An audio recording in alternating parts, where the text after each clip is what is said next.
Hello and welcome. I wanted to do a quick video on self-healing. Pretty important right now, I think. There are millions of things that we can do to help ourselves to heal.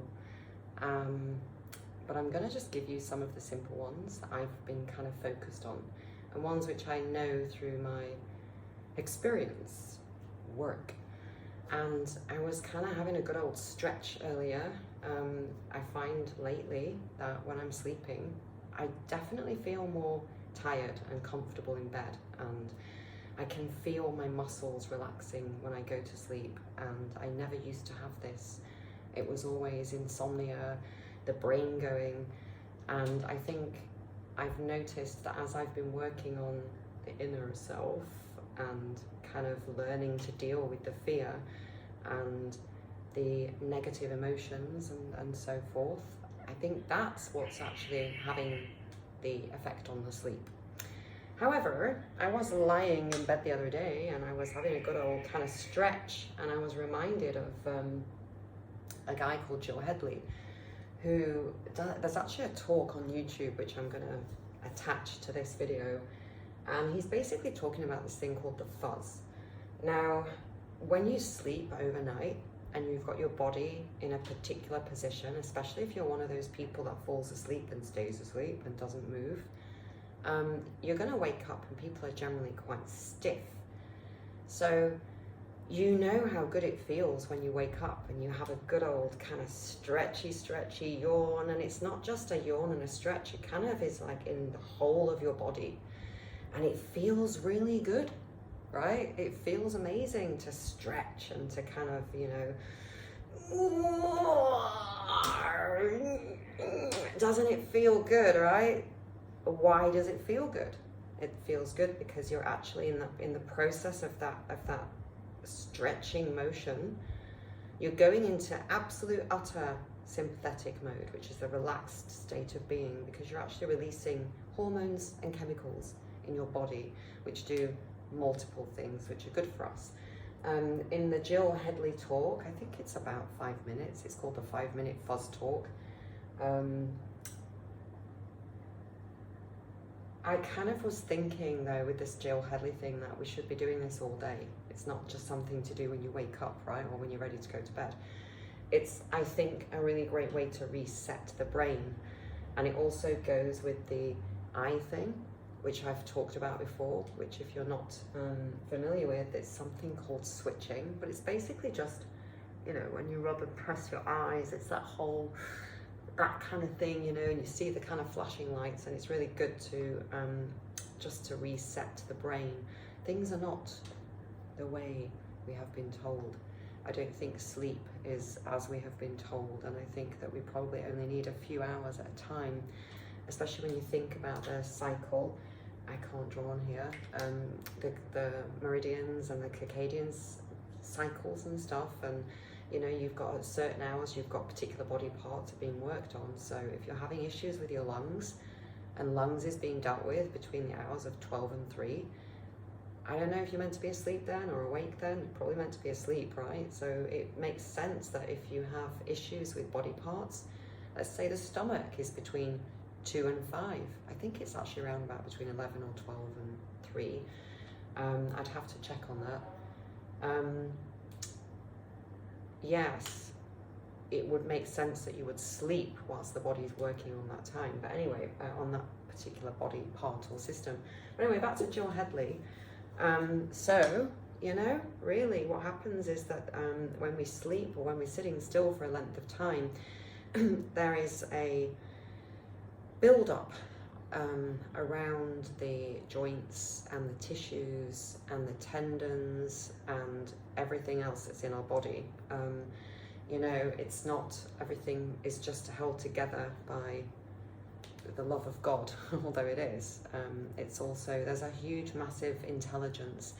And so the stretching and the yawning thing, I believe, is an amazing quick fix way to de-stress. It's like having a massage or a you know, a 1 hour nap. You just do it, right? And it's not that difficult to do, and you really have to be feeling that. And it's also contagious because it's so good for you. God made it contagious, right? So I'm gonna see if I can get you all guys to yawn and stretch and see if I can. Ooh. I mean, I'm not fully getting the stretch right now. I'm not getting the vibe, so I need to kind of really work on that because. And you'll notice as well when you do it, you know, you're able to kind of really stretch parts of your body that you don't normally get to stretch, and it hurts and you can feel it pulling, and it's a good kind of pain because you can feel it's stretching everything out. Now, I really recommend that you try it and do it all the time. It's amazing. It really is the single biggest thing that you can do to loosen up your body and to just make yourself feel alive and awake. All right, so that's the number one thing. I'm literally going to keep this video to below 12 minutes, so 5 minutes in. The 5-minute fuzz talk, I did it.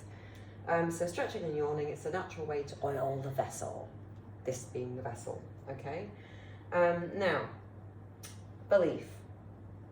You know, what does belief have to do with self-healing? Everything.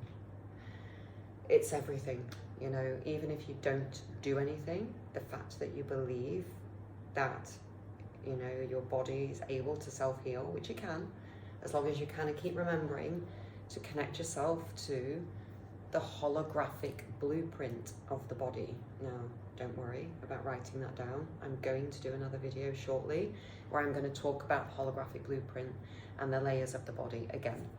In fact, in all the videos that I'm doing, there's going to be a lot of repetition because repetition is how you get it in. And even if you believe all of this to be true, it's the doing it and the listening to it over and over and over that rewrites those neural pathways in our brain that we need to overwrite the bullshit programming that we've been given that tells us that we're broken, we're a disaster, you know, we have to go to hospitals and yeah, I mean, you know what, wow, we're overwhelming the health service because we never got taught how to self-heal. Never mind. So belief is really, really super duper because, you know, your belief system, you know, The Biology of Belief by Bruce Lipton. Great book if you haven't read it. I'm actually going to write it down here.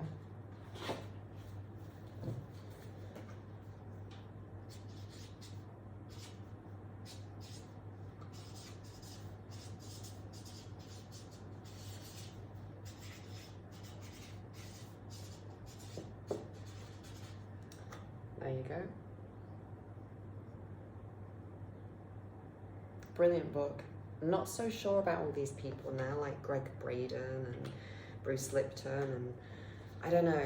I think 90% truth, 10% deception is how they've been operating for quite some time recently. I think the reason that they bring all this information out is for their people to learn, right? But then there's always a bit of disinformation. But the belief is really important because the belief is what gives you the energy, you know, to do it. Also coming along with belief is acceptance. You know, I mean, what do I mean by acceptance? I mean, sometimes we have all these kind of, like we're talking about self-healing, so obviously I'm talking about issues to do with the physical body, the mental body, the spiritual body, all the bodies. And remember, it's a drip down from spiritual down to physical. If it's manifesting in your physical body now, it's something that really needs attention in the spiritual, astral, emotional, vital, all the other etheric realms need attention because it's finally manifesting in the physical, means it must be serious. I'm going to just talk in a bit about the different, some of the main parts of the body that do have issues and what they mean on a consciousness level. All right, so we've got to have belief and we have to have acceptance. Now, acceptance means also that if you are going to embark upon a self-healing half-an-hour project, maybe to get rid of a headache, if the headache doesn't go immediately, it's not this is a load of rubbish, this doesn't work, I'm not going to bother with this. It just means that you're not physically feeling it on this level, in the third dimensional third density level. Many things could have happened already on a spiritual level, but it takes time for it to trickle down. It takes time for you to notice. And you're probably only going to notice when you're calm. Yeah, we are always in a state of love with self-healing. There can be no frustration, no impatience, no doubt. Yeah, just have to be, allow ourselves to be. And also remember that in between to have positive thoughts, all right? There's no point trying to do this healing and then you turn around and you start an argument with somebody. Of course your headache's going to come back, all right? Responsibility here, folks. I think one of the main things that people have to learn is to be self-responsible now, all right? We can't blame anyone else for anything happening externally. You can't blame anyone for the situation that we're in. We all knew what was happening on this planet on some level. We at the very least knew that there was slave labor, but did we do anything to stop it? No. Do we deserve to be going through this process right now of this revealing? Absolutely. And so by anchoring ourselves in love and calmness and acceptance as the foundation for everything else, we definitely can make massive changes and help people and help ourselves, right? Self first, oxygen mask, then help others. All right, so all right, why I've written here is because its sound is very healing. All right, so get playing those frequencies and don't just listen.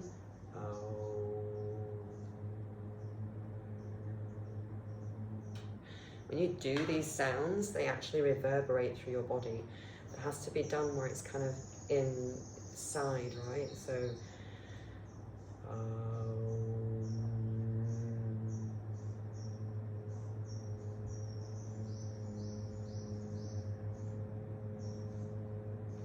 so as I can feel the reverberation and the vibration going through, do you not think that is having an effect on my heart and my lungs and my chest and my muscles and everything, and kind of undoing things? You know, we're all very lazy, aren't we, to help ourselves? We're very good at complaining when things go wrong, but we're not so great at actually sitting down and doing the work. And this is just the physical work to allow you to then sit down and do the inner work, which is the more challenging, you know, the shadow work.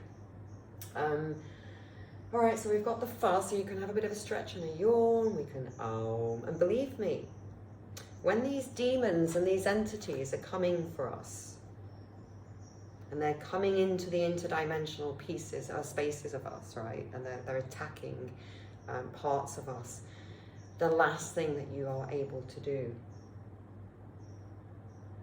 is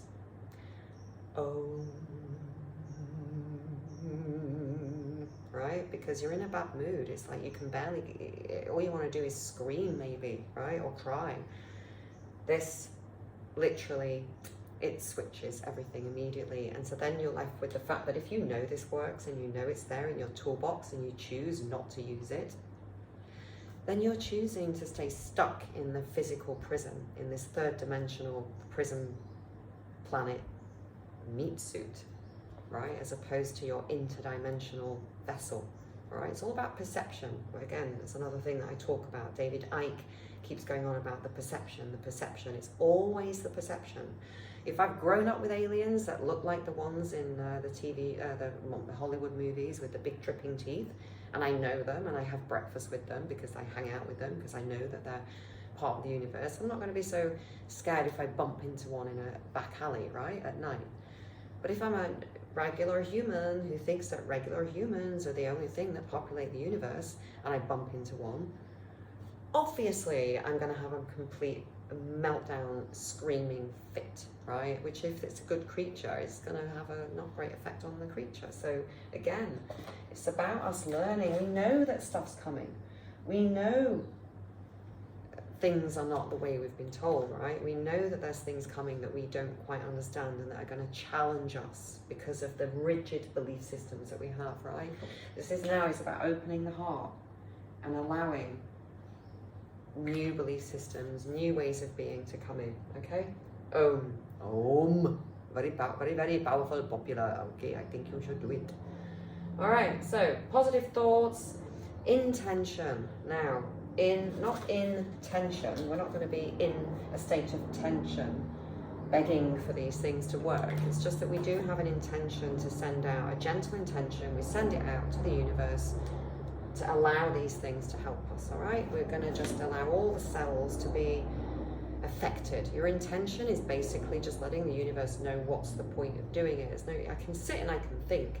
I'm just going to ohm because I feel a bit.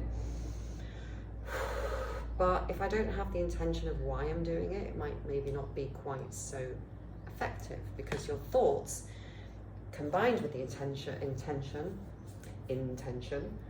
create the effect, the external. And then the last thing that I'm going to talk about, which is something that I really need to put all over my house on pieces of paper everywhere, breath. Now, breath, if you think about it again, what we take in, right, to survive: air,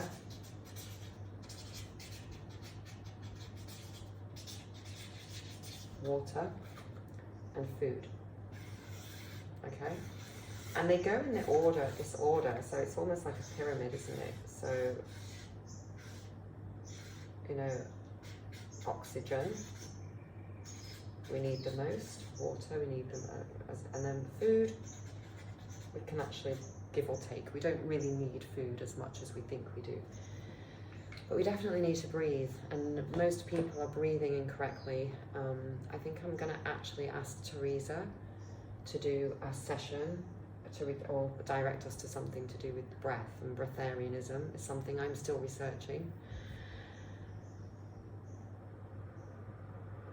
And I believe it's in through the nose, which I think goes up near the pineal. And if you think about breathing in clean light, that's going to clean out your body. Don't worry if you're kind of worried, thinking, oh, my imagination's not great, I can't imagine.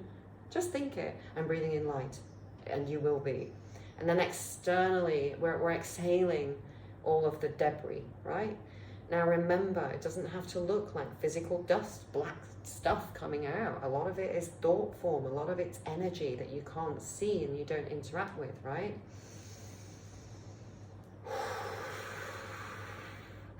Just because you think you're breathing in and out, you think you're breathing in oxygen and out carbon dioxide, it's not true. We're not just breathing in oxygen. We're breathing in the ether. We're breathing in all the crap as well, which is why be mindful when we're breathing in, not to breathe in the negative, okay? All of this stuff, it sounds completely crazy because we've been taught the opposite. Life is actually everything's simple. So we're going to keep it simple, okay? We've got our stretching and yawning, breathing, om for a bit of sound, and then do a bit of color therapy, just look at stuff, paint or whatever, and always, of course, positive thoughts. All right, so the water as well is important because we can bless our water. I said 12 minutes, it's 18. I do not know what happened to the 13 minutes, but never mind. Our water, bless the water, pray on your water, have something in it, put a gold necklace if you know it's solid gold, have it in the glass, anything you like. You can make up your own things to do. So water, very important for cleansing. Have the intention that the water's cleansing, that the om is healing, and yeah, just always try and be in a state of flow. Don't ever force anything. Don't force the breath. If you sit down to do breathing and you're dizzy, slow it down. If you are trying to force yourself to drink water and it's just not happening, slow it down. Be in the flow. We don't need as much water as they tell us either. It's not the amount, it's the quality. And in fact, the fact that they tell us to drink 3 liters of water a day tells me, maybe I should drink 2/3 to a liter. Or, if they tell me not to consume salt, maybe I'm going to take more salt, because I do know that the blood of the body is like the sea. It's the same as a huge salt. You need salt for the electricity processes to happen. So I think we've been told a lot of lies, and it's completely, this whole food shortage thing is bullshit, because we can survive on water, breath, and love. And you know what? We'll find food. A piece of fruit a day is more than enough. Look, I love my food, and I'm about to go and take Imogen now to get a sort of a brunch before things completely disappear. She's off for a week, so we're going to have some good time. Right, I'm definitely closing at 20 minutes. So 20 minutes and 10 seconds maybe. So I hope this helps. Get stretching and focus on yourself and keep it simple and lots of love. I'll be back in a bit. Take it easy.